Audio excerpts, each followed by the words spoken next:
सो हमारे पास next question है, इसमें अगेन हमें आउटपुट पता करना है। हमारे मेन फंक्शन के अंदर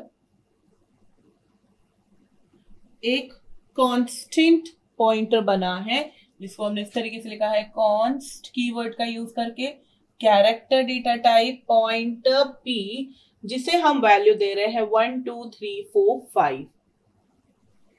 फाइन। इस लाइन का मतलब क्या हुआ कि कोई एक वेरिएबल होगा जिसे यहाँ पे नहीं बताया गया है, बट लेट सपोज कोई एक वेरिएबल होगा, उसे पॉइंटर पी पॉइंट कर रहा है।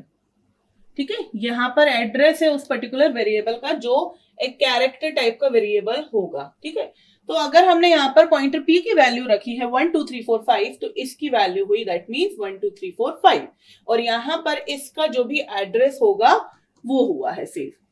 इस लाइन का मतलब ये है, और ये एक कांस्टेंट वैल्यू है, दैट मीन्स यहां पर इस पॉइंटर का एड्रेस चेंज नहीं कर सकते हैं हम। P को हम अब किसी और के लिए पॉइंट नहीं कर सकते हैं, हम सिर्फ और सिर्फ उसे इस पर्टिकुलर कैरेक्टर टाइप का जो भी वेरिएबल था उसी के लिए ही पॉइंट कर सकते हैं। लेकिन इसका मतलब ये नहीं है कि हम इस कैरेक्टर की वैल्यू पॉइंटर P के थ्रू चेंज नहीं कर सकते हैं। तो इस लाइन को आप याद रखिएगा। नेक्स्ट लाइन हमारे पास है const char pointer Q equals to address of P। That means हमने यहां पर एक और पॉइंटर बनाया है Q,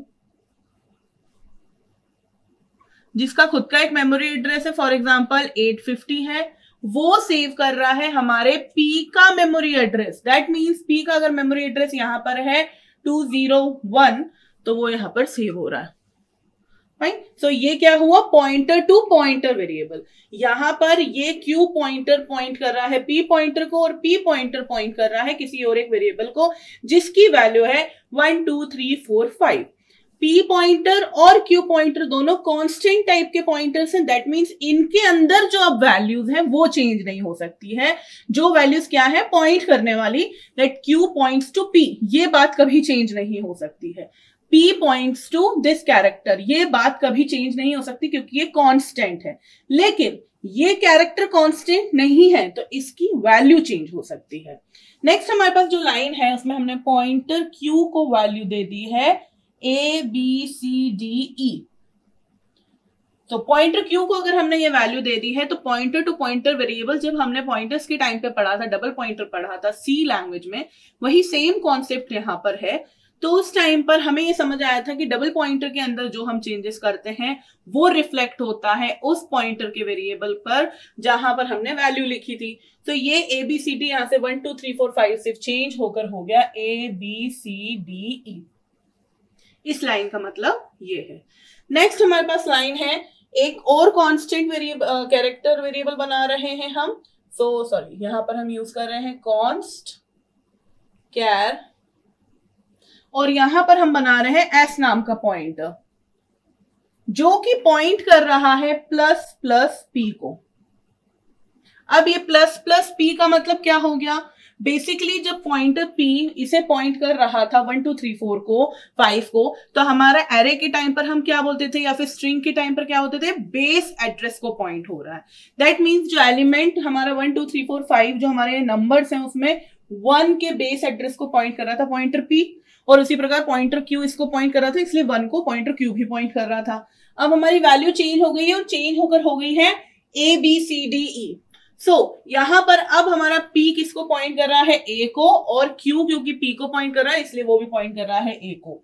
यहां पर हमने अब लिखा है const character pointer S equals two plus plus P। That means S एक पॉइंटर है हमारे पास, और वो किसे कर रहा है, यहां पर उसने भी P की वैल्यू रख रखी है, यहां पर एड्रेस रख रखा है P का, तो 1201, और ये भी पॉइंट कर रहा है B को। प्लस प्लस P का मतलब क्या हो गया है, एड्रेस इसका नहीं इसका, B का। फाइन। तो यहां पर अगर मैं इस तरीके से लिख दूं और समझने के लिए, तो पॉइंटर P इक्वल्स टू है ABCDE, pointer Q is equals to ABCDE, pointer S equals to BCDE। हमें क्लियरली अब समझ आया है। अब हम यहां पर P की वैल्यू को चेंज करने की कोशिश कर रहे हैं, X Y Z W V कुछ इस प्रकार से XYZWVU।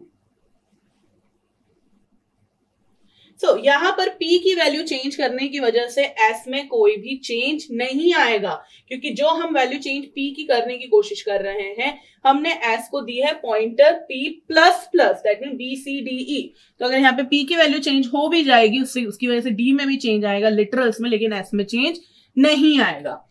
तो जब हम यहाँ पे सी आउट करेंगे और सी आउट करते टाइम हम पॉइंटर फिर वापस इंक्रीमेंट करके प्रिंट करा रहे हैं रिटर्न 0।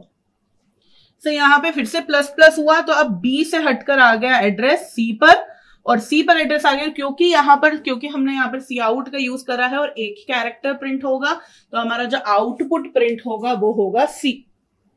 फाइन। अगर ये प्लस प्लस S नहीं लगाया होता तो और सिंपल पॉइंटर S लिखा होता तो उस केस में B प्रिंट होता और B आंसर होता, लेकिन क्योंकि यहाँ पर हमने इंक्रीमेंट कर दिया है एड्रेस में, तो अब यहां से पॉइंट करके कहां कर रहा है, हमारा S पॉइंटर C को पॉइंट कर रहा है। तो इसलिए यहाँ पे करेक्ट आंसर है B ऑप्शन, C आंसर है।